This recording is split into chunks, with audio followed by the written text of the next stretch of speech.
Everyone, welcome back to Cheddar. The Chambers of Commerce for all 5 New York City boroughs and WeWork today announced a strategic partnership to aid post-pandemic economic recovery. Our own Baker Machado sat down with WeWork's Chief Operations Officer, Shyam, Gidumal, to find out how this partnership came about. Let's take a listen. Let me thank everybody who's been leaning into the partnership as well as bringing our cities back to life. It's such an important part of what we need to do at this point in the pandemic to be able to foster the kind of partnership that we've been able to develop with the Chambers of Commerce's here in New York City, all 5 of them, and help to revitalize the city. One of the things that makes this really personal for me is I was born and raised here in New York City.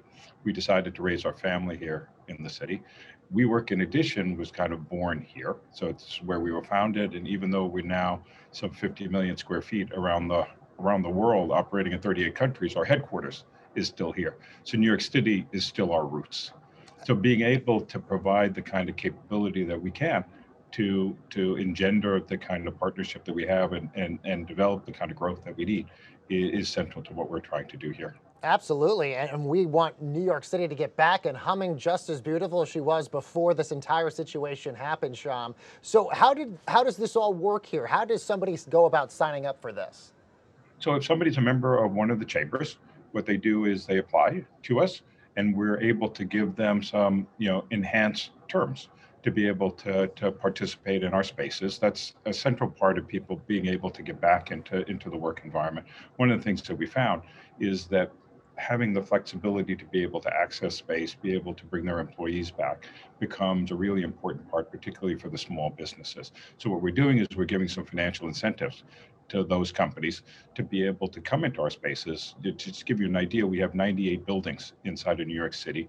We did a study, and in fact, they're within 15-minute walk of a vast majority of people who work inside of the city. So it enables people to be able to access it on an advantaged economic basis. Absolutely, the convenience, no doubt a huge thing for you guys that you have obviously working in your favor. Are there other cities that are going to be involved in this down the road, or are we just focusing just on New York City here? Well, we've actually done things in other cities. We've operated inside of Miami as well as some others. We're continuing to expand it, as well as developing some national programs that we may be able to roll out sometime in the near future. Obviously, the return to work going to be really fascinating. How this all sorts of comes about here, because we have a lot of companies basically saying they want to start getting their employees back in the office, maybe in the summer, maybe by the early parts of fall. We forget a lot of these employees, Shyam, have not been in an office for over a year now. So what are the things that when you talk to these companies, what are they most concerned about? What are some of their big top priorities about getting these people back into the office? Well, it's very interesting because first, I think other than companies like ourselves, we spent a lot of time, invested a lot of money in making sure that our spaces were safe and available to people, and we've continued to do that throughout. So we, in fact, we went through, found out what the best practices were, but not only for ourselves, we actually retained outside services, International SOS, Bureau Veritas, who are 2, world-renowned health organizations, to not only, audit what we were doing, but validate that we were actually implementing in all our spaces. So there's a range of things that we've been able to do that maybe the average employee or employer isn't able to do to make sure that the spaces are safe for them. I think what we're also starting to see is a real pickup as the vaccines have rolled out and people have become a little bit more accustomed to wearing masks and doing the basics that the CDC and the like have been recommending, that people are becoming much more comfortable coming back into the offices. The other large question that's hovering around all of this is, even if you get the employees back into the office, what does the landscape and the layout of these offices even look like to make people feel comfortable? There's been talks, obviously, maybe bringing back the dividers that you have in between a lot of desks and stuff like that. What do you think a lot of these offices will look like, and what will WeWork look like in a post-pandemic world?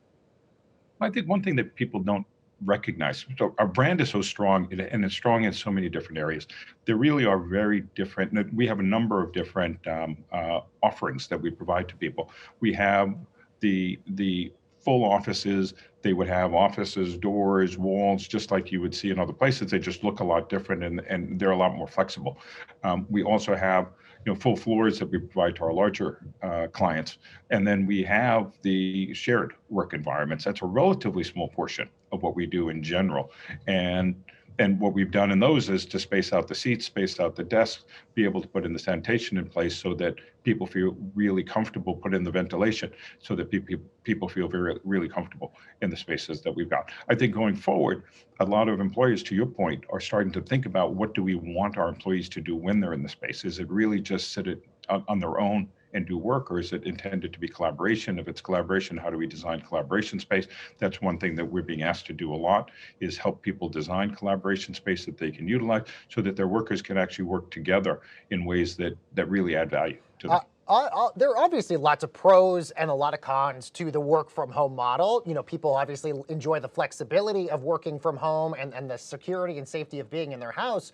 But, productivity, not really very high when you're doing the work from home model. So do you expect people to go back to the office to the pre-pandemic levels we had before, Shyam? Or do you think that there's going to be some sort of hybrid model that a lot of businesses are going to create where maybe people are only working 3 or 4 days a week in the office and then people are working from home the other days? Mhm. I think you're going to see a wide range, because I think depending on what it is that you expect your people to do, the mix of doing it work from home, work in the office, I think will really differ. But I think one thing that's a bit of a misnomer about work from home, there are a number of companies that are basically saying work anywhere but in our offices. So what we've got is that you have a number of companies that are approaching it in very different kinds of ways. For us, we solve all of those needs. So if people want to bring back their employees in a big way, that's great. We have space for them. If they want to create flexibility, if they want to have flexibility so that people can come into the office part-time, that's fine. If they want to have people come into any office in our system, we could do that as well. So we in fact have a product, we have an offering called All Access, where people can come in and we will allow them to go into any building that we operate and be able to create space out there. And one of the things that we measure is NPS, Net Promoter Score. And what we're finding in our Net Promoter Score of the people that are coming into our spaces is, and I think for those of you who are familiar with Net Promoter Score, it goes from negative 100 to a positive 100, and 0 is probably pretty good.